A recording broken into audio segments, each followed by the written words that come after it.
Wizard's First Rule versus Twilight. However, this book death battle episode is going to be different. It's going to be different primarily for one reason, because these two books I hate and I abhor both of them.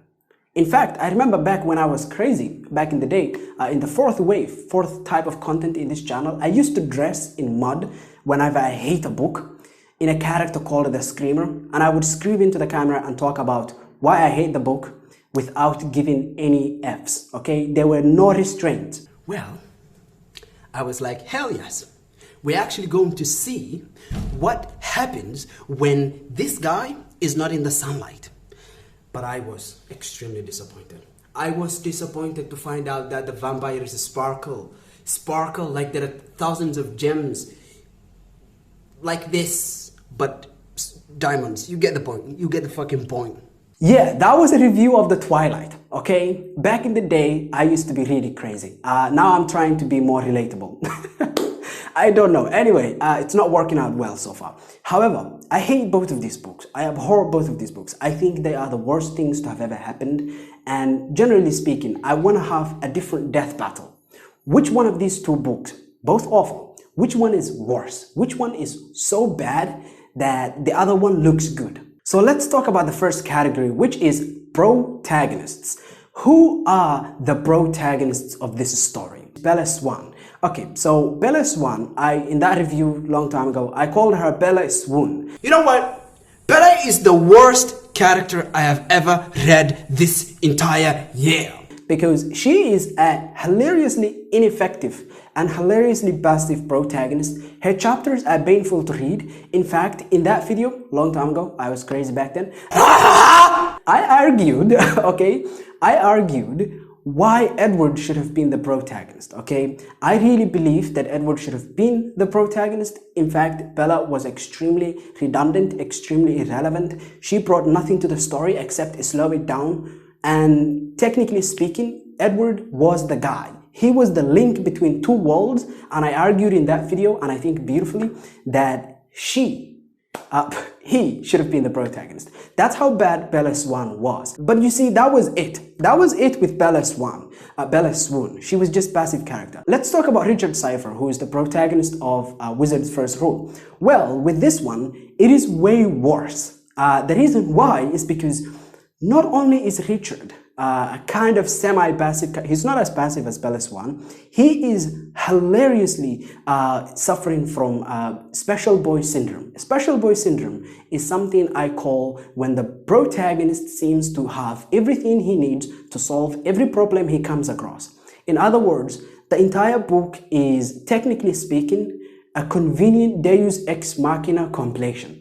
And this ruined everything about Richard Cypher because he felt too special to die. Even when he was tortured toward the end of the story, and he was tortured so terribly and so disgustingly, but putting that aside, putting all of that stupidity aside, okay, putting all of that aside, Richard Cypher is way worse than Bella Swan. Because guess what? The only thing that I genuinely think is wrong with Bella Swan is technically that fact that everything happens to her. But for Richard, even though he goes out, even though he seeks everything, first of all, he just stumbles his way through every problem that the story has for him.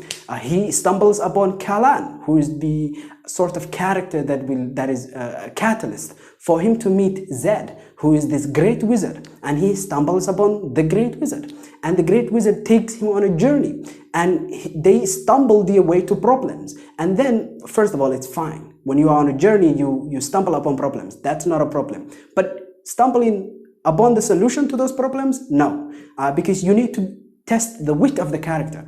How far can these characters go? What are they worth, right? So they were worth nothing. Basically, without Terry Goodkind spoon-feeding them throughout the whole story, with Deus Ex Machina artifacts and objects and magical BS, they would have not made it out.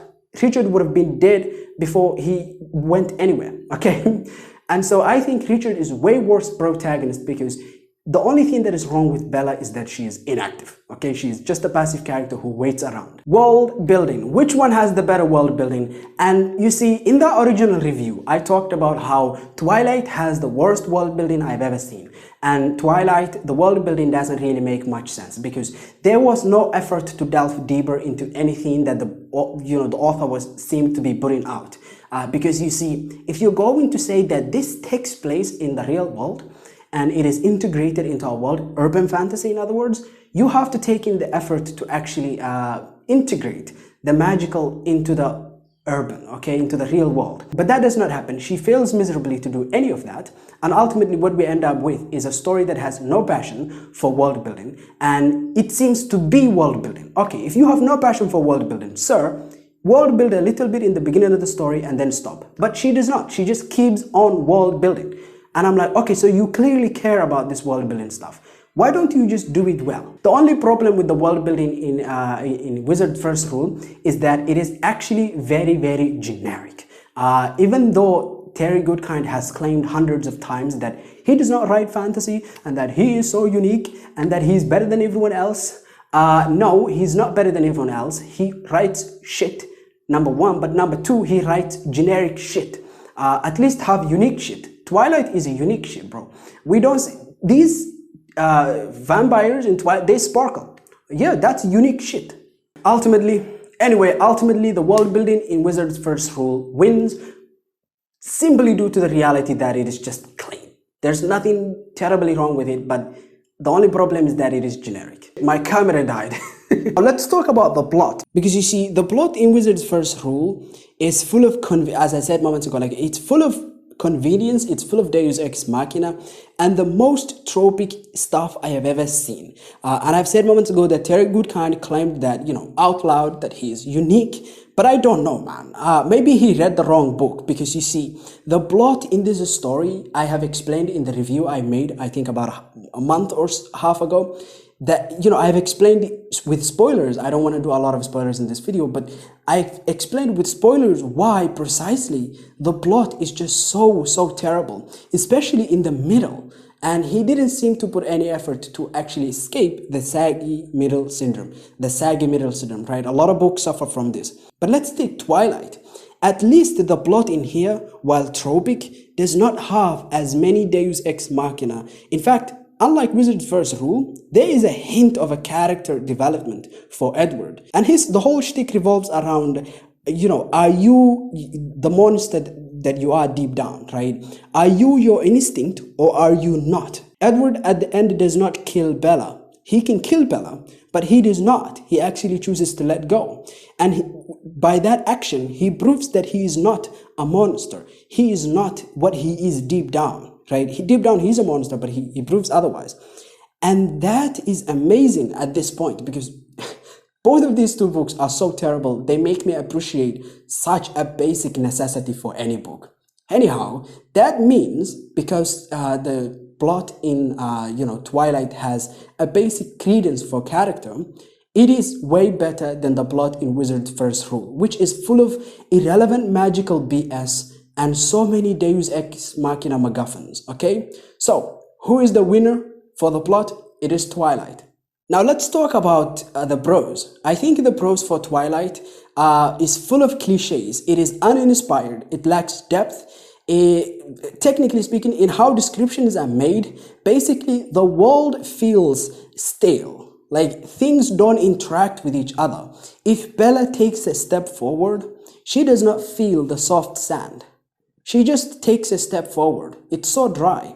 But I think Terry Goodkind's prose is actually phenomenal. Terry Goodkind's prose is so amazing. I think he's top 10 to at least top 15 in the fantasy genre when it comes to prose. His prose is 4 out of 5. Literally, his use of language is phenomenal. I would go as far as to say famous authors like Brandon Sanderson and George R. R. Martin, they have way worse prose compared to Terry Goodkind. He's very good. God, he's really clean when it comes to this. But you see, there's another way Terry Goodkind is clean, and it is his dialogue. And in fact, this is the defining factor. Because you see, reading Twilight and listening to these characters talk, It was so cringy, it was so torturing, it was so bad that I was convinced the defining factor had to be not listening to these Twilight characters. In fact, I think that the dialogue in Wizard's First Rule is average, but it is not cringy. It is not torture. The characters, I don't have my back doesn't crawl. I do not facepalm. I don't slap myself every time I read a line in his books. The prose is solid. The, dialogue is solid. And these two things have to be the defining factor. These two things have to be the reason why I think Wizard's First Rule wins over Twilight. And yeah, I think that's it for this video. Twilight is a lot worse than Wizard's First Rule. Who knew? Tell me which one do you actually think is worse down in the comments below. And hey, if you disagree with me, if you think these two books are actually great, or if one of them you think is great, tell me down in the comments below. I am perfectly happy having a conversation with you. Anything that you say, I'll respond to it. Have a nice day. I hope that you enjoyed this. Bye.